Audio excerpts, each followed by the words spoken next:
L'aide sociale supplémentaire a-t-elle été évaluée au doigt mouillé? Une crise sociale s'annonce dans les mois qui viennent, cela ne fait aucun doute. Les files bien visibles devant les associations d'aide alimentaire le confirment, tout comme de nombreux CPAS. Les demandes d'aide sociale augmentent. Mais quelles demandes, et dans quelle proportion?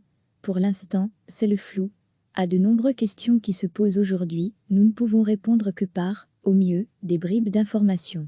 L'absence de données, et parfois leur rétention nous empêche d'avoir une idée précise de ce qui est à l'œuvre. Un exemple récent, les aides sociales complémentaires. Il s'agit des très nombreuses aides fournies par les CPAS en complément d'un revenu, quel qu'il soit. Pour ne citer que quelques exemples, une nouvelle paire de lunettes, des fournitures scolaires, un colis alimentaire ou une avance sur allocation de chômage. Un montant de 15 millions d'euros, qui correspond à une hausse de 30% des besoins.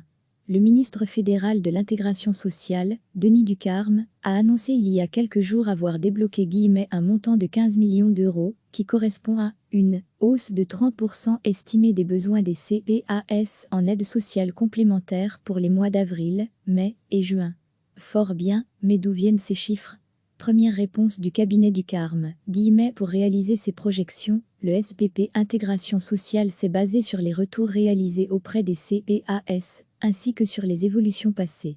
Autant l'exprimer poliment, nous avions déjà lu des notes méthodologiques plus claires et plus détaillées.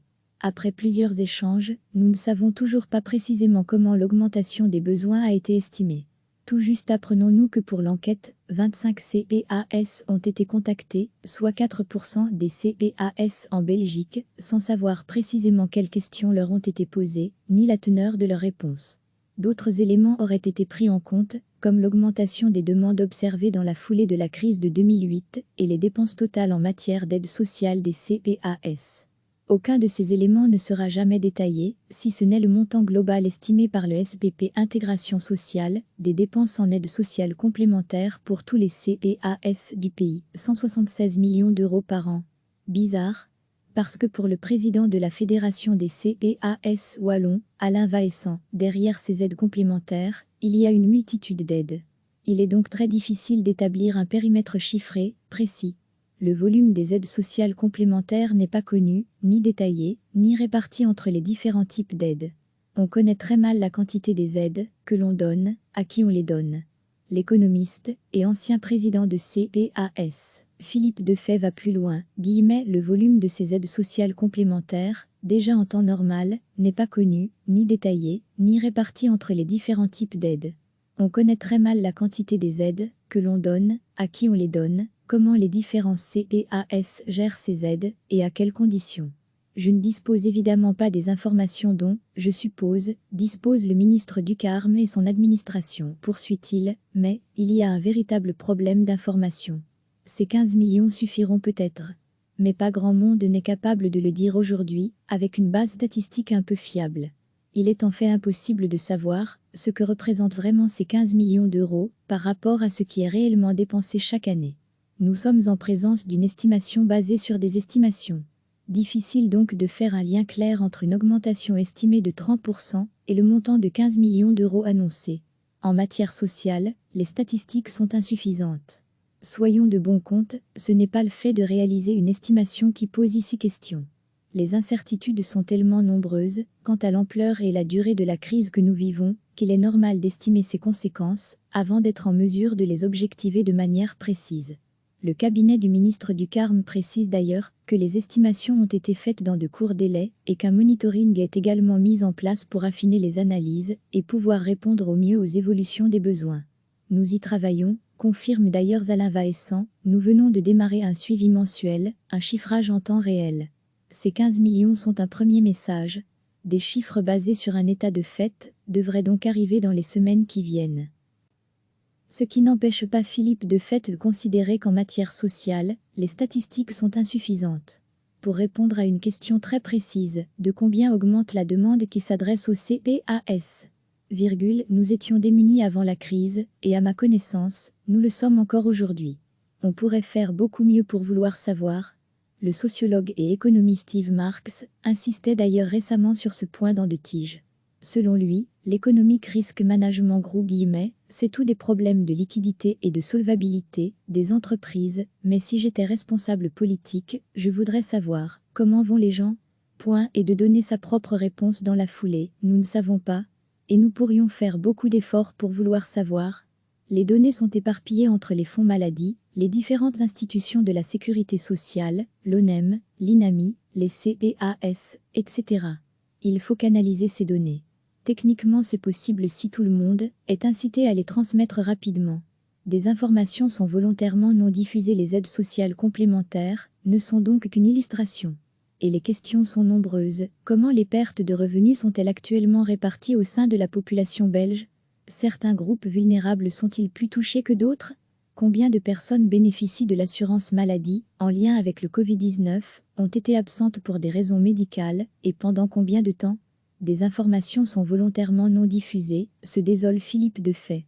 L'ONEM par exemple, refuse de donner les statistiques détaillées du chômage partiel, qui concerne au moins 1 million de personnes. L'ONEM réserve les données aux décideurs, pas aux chercheurs ni au grand public. C'est un vrai problème. Vérification faite, l'ONEM n'a effectivement toujours pas publié les chiffres du chômage temporaire du mois de mars. Seules celles de février sont disponibles, dans ses statistiques interactives, SIC. C'est-à-dire avant le début du confinement.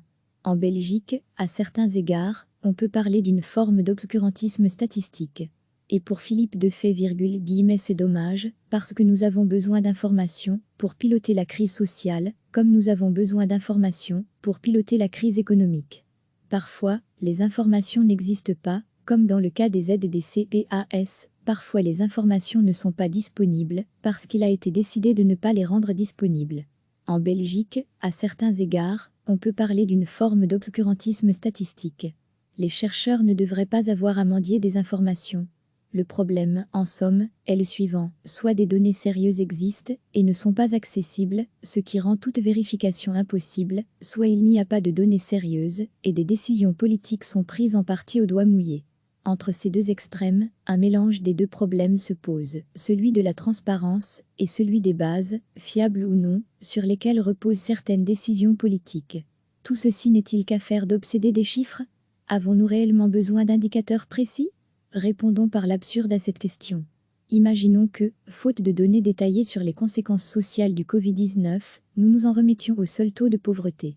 Ce taux mesure la proportion des Belges qui ont un revenu inférieur à 60% du revenu médian. Il n'est pas farfelu d'imaginer dans les mois qui viennent, et en fonction des baisses de revenus dans la population belge, quel le revenu médian baisse, et que le taux de pauvreté soit en recul. Ce qui en dirait bien sûr plus sur le manque de fiabilité du seul indicateur taux de pauvreté que sur la réelle évolution de la privation matérielle en Belgique. Qui oserait alors affirmer, au doigt mouillé, que la pauvreté a reculé? Recevez chaque matin l'essentiel de l'actualité. Une crise sociale s'annonce dans les mois qui viennent, cela ne fait aucun doute. Les fils bien visibles devant les associations d'aide alimentaire le confirment, tout comme de nombreux CPAS. Les demandes d'aide sociale augmentent. Mais quelles demandes et dans quelle proportion? Pour l'instant, c'est le flou. À de nombreuses questions qui se posent aujourd'hui, nous ne pouvons répondre que par, au mieux, des bribes d'informations. L'absence de données et parfois leur rétention nous empêche d'avoir une idée précise de ce qui est à l'œuvre. Un exemple récent, les aides sociales complémentaires. Il s'agit des très nombreuses aides fournies par les CPAS en complément d'un revenu, quel qu'il soit.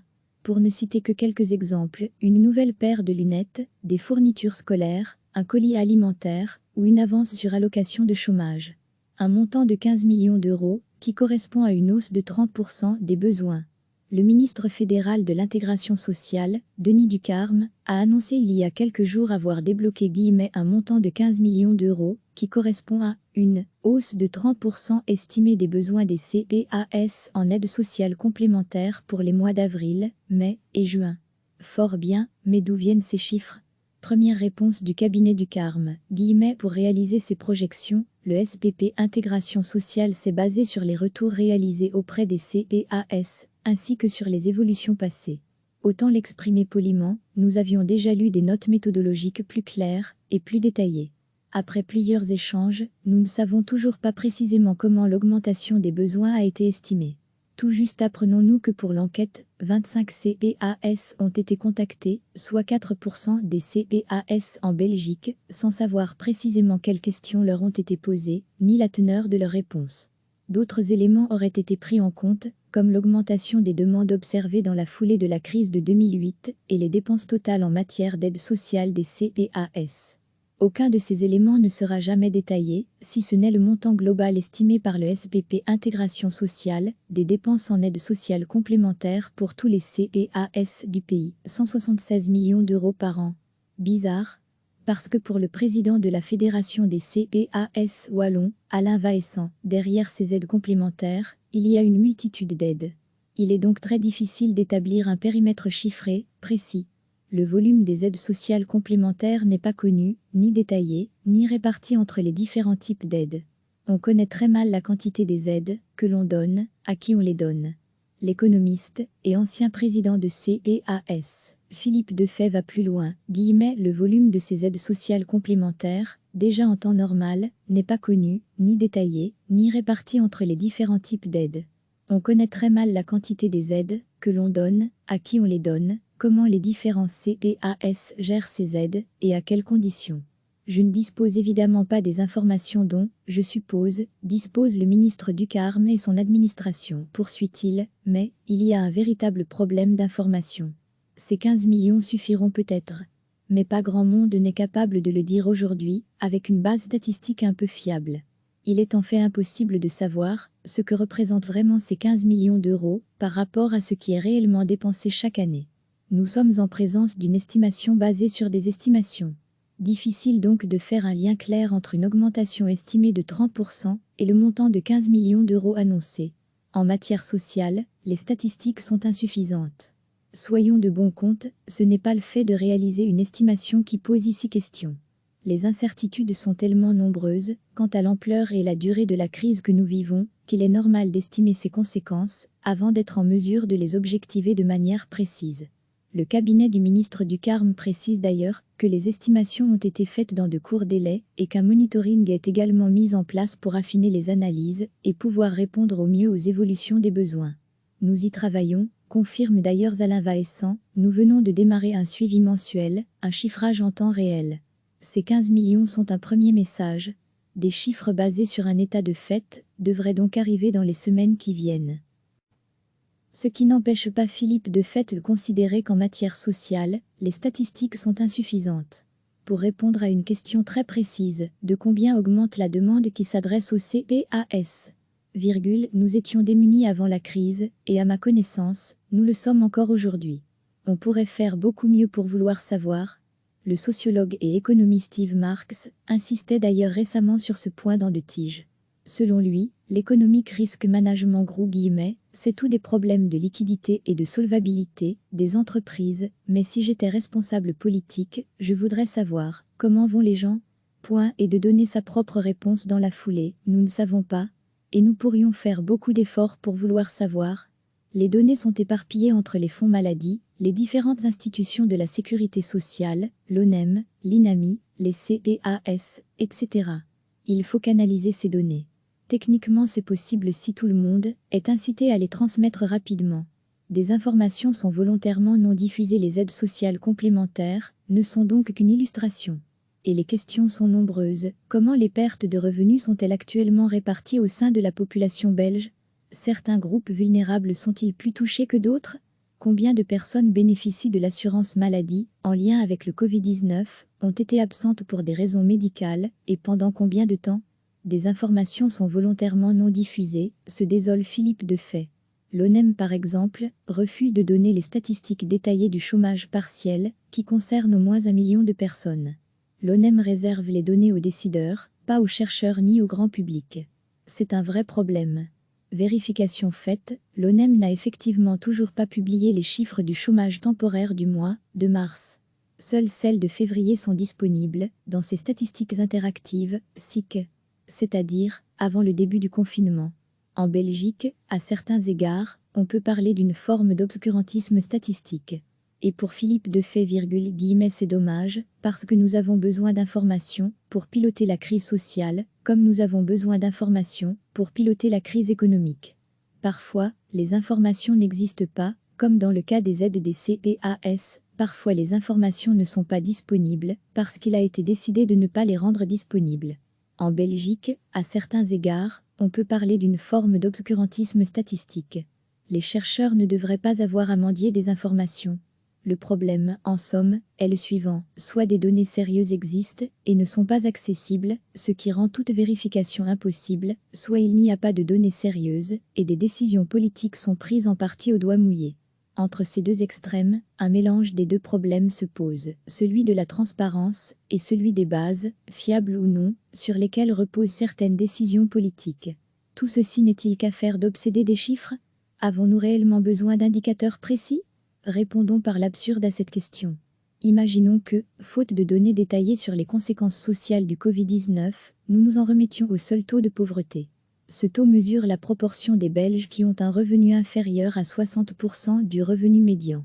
Il n'est pas farfelu d'imaginer dans les mois qui viennent, et en fonction des baisses de revenus dans la population belge, quel le revenu médian baisse, et que le taux de pauvreté soit en recul.